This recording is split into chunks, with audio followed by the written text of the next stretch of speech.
And I started screaming, oh my God, did you see those 3 men?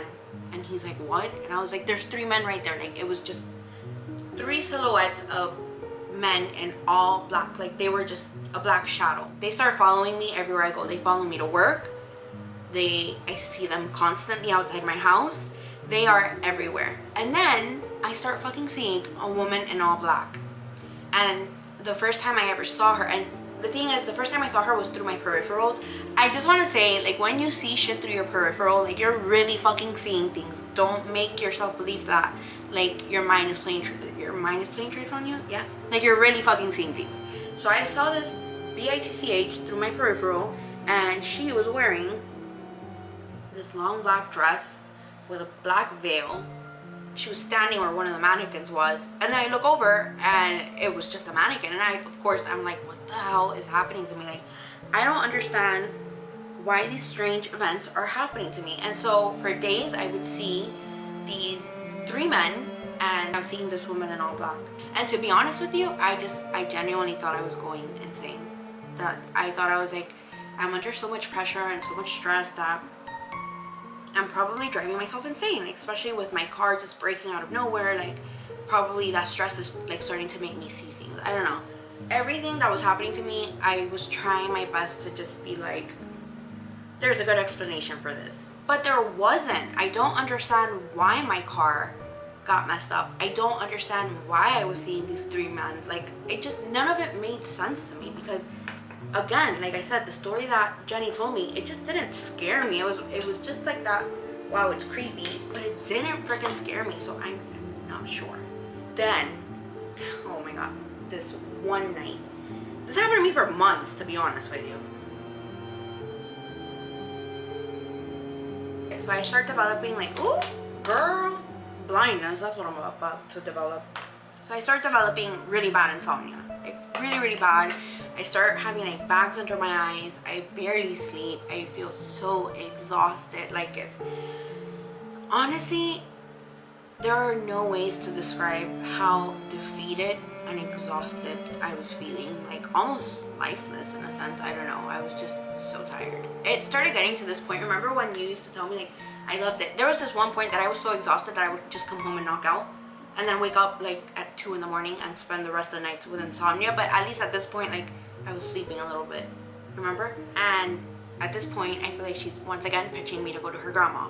And she's like, go to her, like, she can totally help you. I don't know why you're feeling this way. And I wasn't telling her that I was seeing things. I didn't want to tell anyone, because I don't want anyone to think that I'm fucking crazy. Sorry, I keep forgetting to do my makeup. Go to my grandma, and I'm like, I don't want to. Okay, I'll think about it. Guess what? She ends up getting James to go to her grandma. And then she tells me, like, oh, James went to my grandma. And the thing is, I feel like he has sent her a text that was like, thank you so much for letting me go to your grandma. She like she did a reading for him, I believe it was, but he was thanking her at the time. He was saying something along the lines of, like, I feel like this weight has been lifted off my shoulders, whatever it was. So it was almost like if whatever negative thing he had, like, this woman had just helped him and made it go away. And she would tell me constantly, like, you see, you should go to her. Like, this, what's happening to you is not normal. You need to go to her. So, at this point, to be honest with you, contemplating it, I was like, yeah, like, maybe I do need to go to her, because I don't understand what's happening to me. I don't understand why I'm seeing things, why I'm so exhausted. Like, I didn't understand anything of it. I think a week and a half later, we end up finding out that James attempted to take his life. And I was shocked. I was like, what the hell? And the thing is, his sister stayed working with us, so Jenny's like, I don't even know, like, where this is coming from. And it's obviously a touchy subject, so I didn't really want to, like, continue bringing it up or anything like that. But I was just like, he just went to her grandma. I don't know why I didn't piece it together then, but he had just went to her grandma, and I'm like, she just cured him. Like, what do you mean he's trying to, like, I don't know what to say. Like, yeah, like, I didn't understand why he did that. And that just freaked me out, because the thought clearly ran through my mind of, like, what if she lied to him and made him go to the grandma, and the grandma actually did something to him? Because that is just so extreme. Like, this guy was very happy-go-lucky, and if he was going through issues, which we can't take that off the table. It's just you weren't finding out about them. And I don't know, it was weird. His life was fine, and then from one moment to the next, he was doing that, and he was hospitalized. It was her who told, Debbie was the one that told me about that. Or I think they texted, I don't know. But we spoke about it, her and I. And she was saying it like with this grin on her face, like almost like this moment of like, you see, like, I'm glad they let him go because he was crazy. I don't think even then, where I didn't understand why someone would come to that decision, even then I knew better than to be like, what, that's not something you should be smirking about. That's not something that you should be like, oh, he's crazy, I'm glad we got rid of him. That's not nice at all. That's actually really scary. But again, I'm still trying to give him the benefit of the doubt, but I'm just like, what if the grandma did something bad to him? But then again, why, if Debbie had no beef with him? Me being naive, okay? Flashback, like, I'm exhausted at this point. I was kind of contemplating going to her grandma. Then this happens with James. Then I'm like, maybe I'm not gonna go to the grandma because this just, none of it made sense. After that, like, it was just like his life was just spiraling out of control. And honestly, the less I knew, the better, because I just didn't know him that well to like feel like I want to be in his business. I felt like whatever he was going through was personal, and I didn't want to be asking about it, especially with his sister still working with us. And his sister actually knew that Debbie, every time I say Debbie, like, instead I'm saying this, Debbie had been behind the reason why she got fired. I don't think Jenny knew that she had told me, like, I'm gonna make sure they got rid of him, but there was this point where we all knew that she was behind the reason that he got fired. My new normal, seeing things, blah blah. So one night, you guys, this is where shit gets real. I was super exhausted, okay? My husband just fucking, he crashes anywhere. Like, your head touches the pillow and you just fucking gone with the wind. So he was really happy because a lot of times he used to stay up late just to stay up with me, remember? Like, you used to be so tired. And yeah, my husband just used to stay up with me because I was restless. This night was different from the others. You know why? Because I actually came home and I was exhausted. So I end up knocking out early as hell. And of course, with me knocking out early as hell, it meant my husband was knocking out early as hell. Even my dog was knocked out early as hell. We all knocked out early as hell that day. All of us. Even my dad, who used to stay in the living room till super late watching movies, he was knocked out too, like, early. All of us. I'm knocked out, and you know, like, when you do those hearing tests, you know, like the beep, or like to make sure that both your ears are freaking functioning. Okay, I wake up to the sound of that in my ear, like a very distant beep, like far away. Everything that I'm about to tell you, as much as it sounds like a damn movie, I promise on my life, on everything, this happened. Like, that beep, that sounds like it's from a distance. I am literally, you know what's crazy? I'm in my head transporting myself right to that moment. I get up, I look over at my husband, I look in front of me where my dog's bed is at the end, and no one is budging. And I'm thinking to myself, dude, like, what the hell is that? Because I could still hear it as I'm awake. And then I start hearing like this loud chanting, and I could not understand what they were saying, but like a loud chanting outside of my freaking window, like a drum. And I don't know, like, if I find the sound effect of something like this, like, I will definitely put it in. But I can hear this loud chanting outside my window, and all of a sudden there is this shadow that is dancing like across my window, and I am frozen in fear, you guys. Frozen in fear. I don't know if you've ever like experienced something that scares you so bad that you cannot move. All I wanted was to find the strength in me to wake my husband up. And it's actually really scary when you think about it, how something like this could happen to you while you're still with someone next to you and they have no idea that you're experiencing all this. I'm praying at this point that either like my dog or something makes my husband wake up to snap me out of this, because I am locked into this shadow who is going back and forth, dancing his life away to this chant, like locked in, and I'm just like, God, please, like make someone wake up. And they don't. What makes me lose my lock with this thing is the fact that my best friend calls me in tears. I swear to God, you are my witness. You are my witness. She calls me in tears. She says her mom has woken up. Her mom is like an elderly lady, okay? She's pretty old. She's crying because her mom has woken up in a contorted position. She wakes up in this weird ass position for an elderly lady, hunched forward, walks to their room, calls her name, my best friend's name. My best friend wakes up and she's like, Mom, what's wrong? And she stays like hunched over her, not saying anything, just staring at her. And it was really bad. Like, they ended up calling the ambulance on the lady, and then the lady didn't even realize what she did. Like, the ambulance came and they were like, there's nothing wrong with her. And she woke up and she was like, what's going on? Like, why are you guys calling the ambulance? Like, lost. I didn't go back to sleep at all that night. Like, my ears are freaking getting red right now. I'm just like freaking out. I had this dreadful feeling of,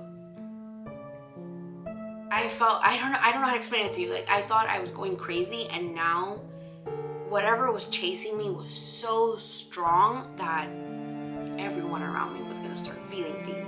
And this was all my fault, and I didn't know how to explain to people that I was seeing things without sounding crazy. I did not sleep at all that night, and I had a morning shift by myself the next day. I was opening by myself, and then Debbie and I don't remember who else was gonna close with me. Well, not with me, I was opening. And you guys, I remember that we would go in through like this back entry, and I was going in and I had this sinking feeling in my heart. I was trying to process everything that had happened that night. I was like, what? Like, what? I was ready to speak. I was ready to tell people. And I'm getting closer to the door. Mind you, I'm supposed to open by myself this day. My heart just like is like thumping so fast. And I open the door, and homegirl is sitting. It is literally like a scene out of the movie. She had her, like, our computer chair turned like back towards the door. Like, so if I walked in, I was seeing the back of the computer chair. And I sit, and she turns around and she's like, hi, I decided to open with you. And I'm like, what? And she sits down, she's like, you look so tired. Has something happened to you? Swear to God.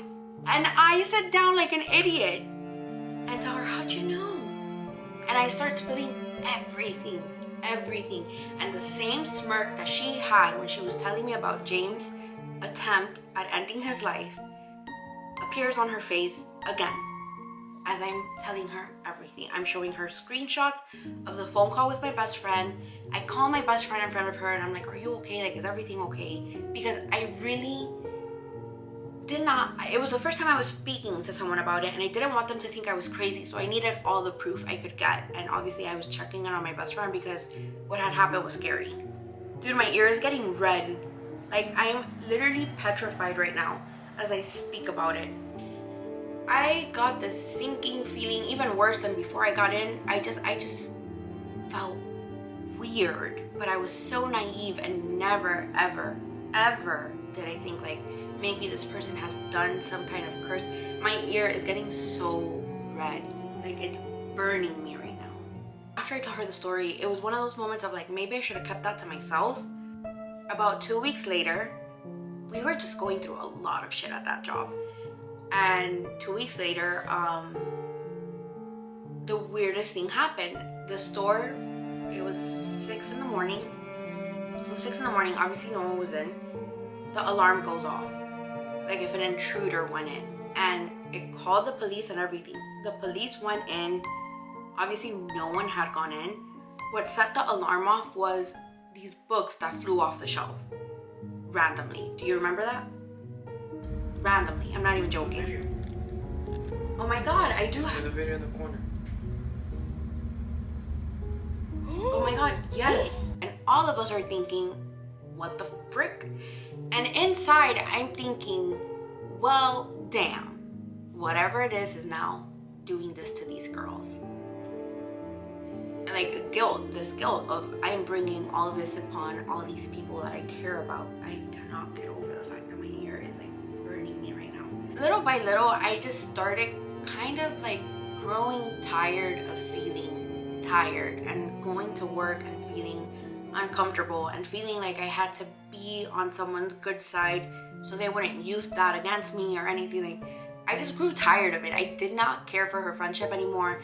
I did not care for her to know anything. And you know what's the crazy thing is, at this point, I sat down and I was like, I don't care if they take this back to her. I want her to know that I'm aware that she is a shitty person, because she is. And when I went to the girls and I spoke to them about, like, at this time, nothing paranormal, I was just saying how she was like a shit person. They all felt the same way. And I remember thinking to myself, like, what the like, you guys made me suffer because I thought you guys liked her so much, and we all feel the same way. We just didn't like her and we didn't trust her. And that's the one thing a lot of them told me. It's like, come in, do your job, but ignore her. Like, don't show her any trust because she's not a nice person. I think it went on like that until I was going on PTO for like 2 weeks. And while I was on PTO, like during that time that I was on PTO, I felt so relieved. And that's when I realized, like, I'm tired of feeling tired and exhausted and sleepless. Like, I just felt so good. I was sleeping through the night. I wasn't experiencing anything anymore. And I thought maybe it was like the toxic environment that I was in that was creating all this bad stuff for me, right? Before I even went on PTO, like, I just started coming to this realization of, like, this person is pathetic. This person they have a really sad life. Misery loves company. I didn't want to entertain that anymore. I was okay in my life. Like, I had a good life, you know? Not trying to be like, oh, you have a shit life and I have a good life, but I didn't want to feel like sorry for her anymore, because I just felt like, I don't know, like she liked that, or it was just something that I don't even know how to explain it.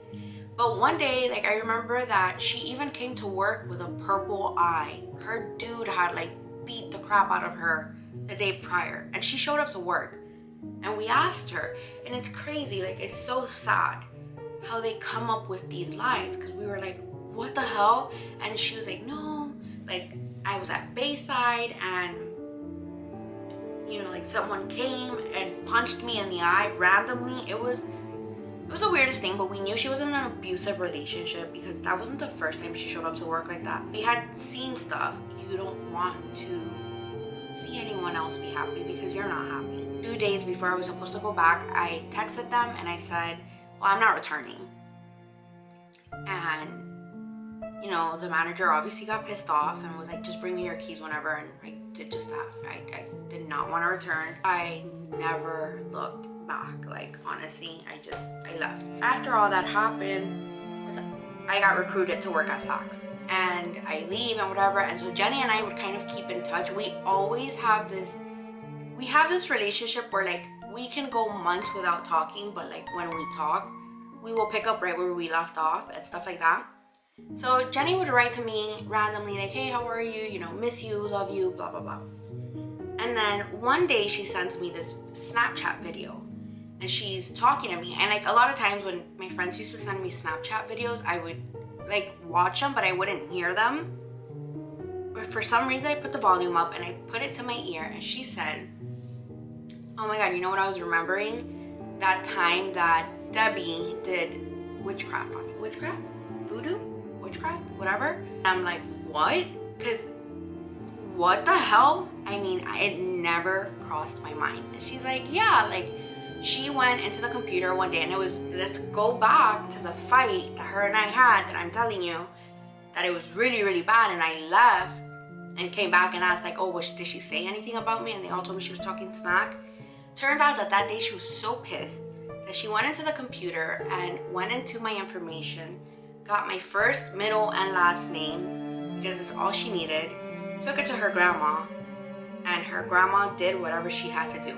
And then it clicked, and it all made sense. And I was like, I wasn't going crazy. She was well aware that I was going through this. She was well aware that I was seeing things, because she did this to me. Jenny tells me, well, she did this to my brother too. This is why she made my brother go see her grandma after that. Like, my brother was going through all these things, and it's why he made this attempt to take his life. And all I'm thinking is, what? And the crazy thing is, James and I are going through this at the same time. It's just, you know, like, it really got him good. And for me, I was just dealing with it silently.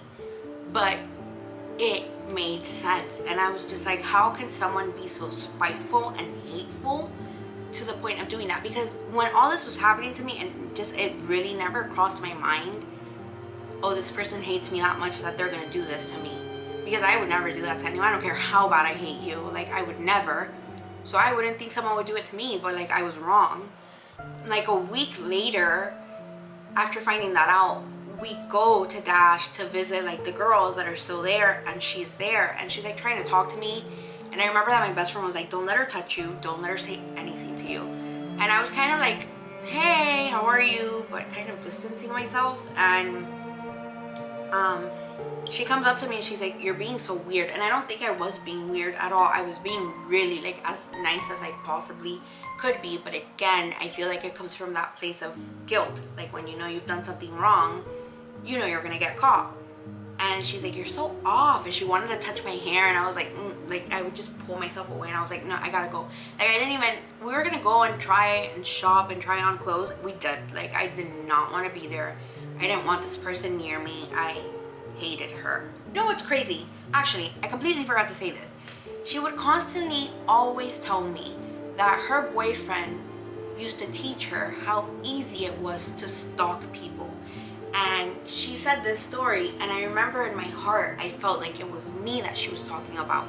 But she said, yesterday, my boyfriend and I followed a girl all the way to her house, and we saw where she lived. So that's why when those socks went missing, I never told you guys, but I thought it was her.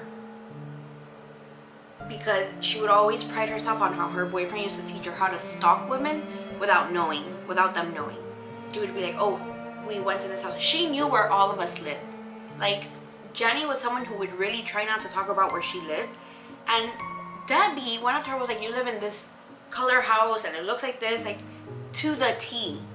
And I remember thinking, well, if you know where she lives, I know damn well you know where I live. Of course she did. This B told me. She was like, I literally live like a block away from you, or like two. I forgot to even mention that. Debbie was always constantly doing fake Instagrams, and the thing is, she would add Jamie on it, and Jamie would then tell me, and I would go and block the Instagram. So thankfully I did that for a long time, and then I just put my Insta on private, and I was really like watching the people that would add me and stuff like that. Like, I was really anal about that, and that's it. That I never heard anything about her besides, like, at one point she was trying to get pregnant, and it was just not happening for her, and that was that. And that's because Jamie kind of like was just telling me. I didn't ask, and I didn't want to ask any further questions because I don't care.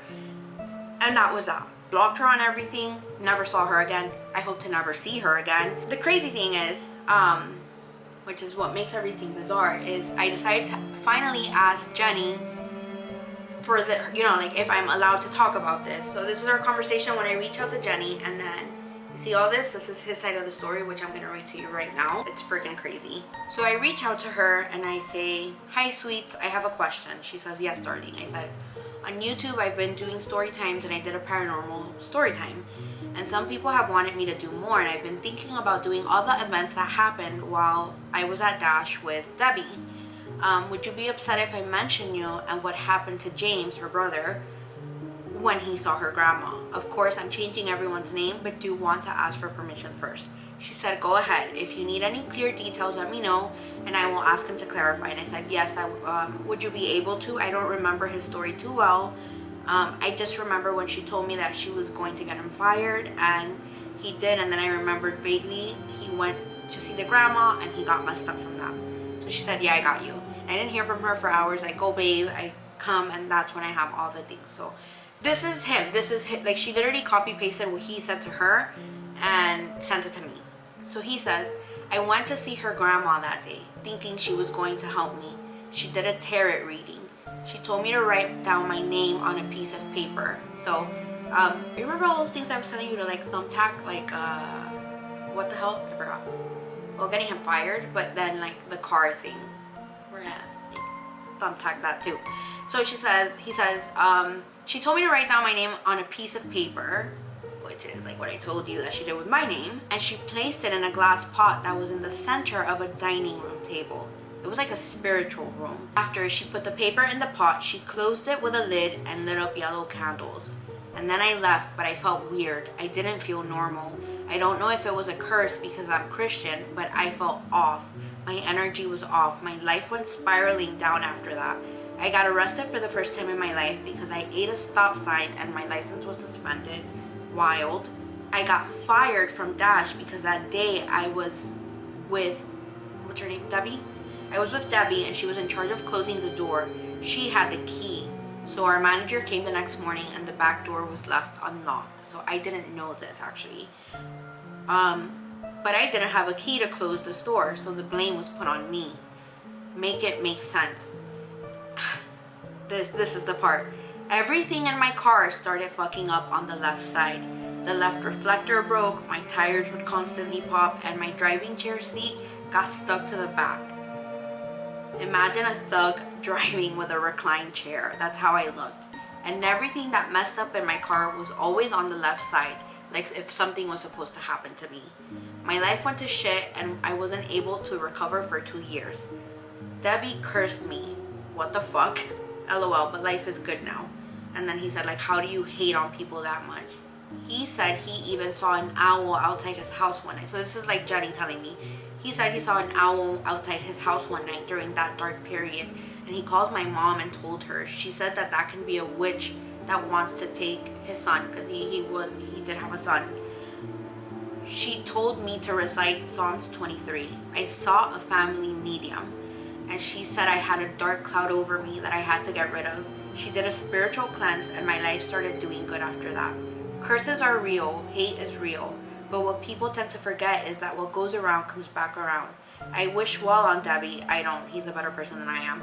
I wish well on Debbie, but in this life there is a law of karma. It is not my will, but God's to be done. I pray for her.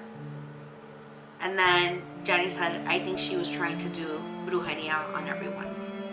And that's his story. So, isn't it crazy, the car stuff? Because I experienced the car stuff. The owl thing was actually really creepy.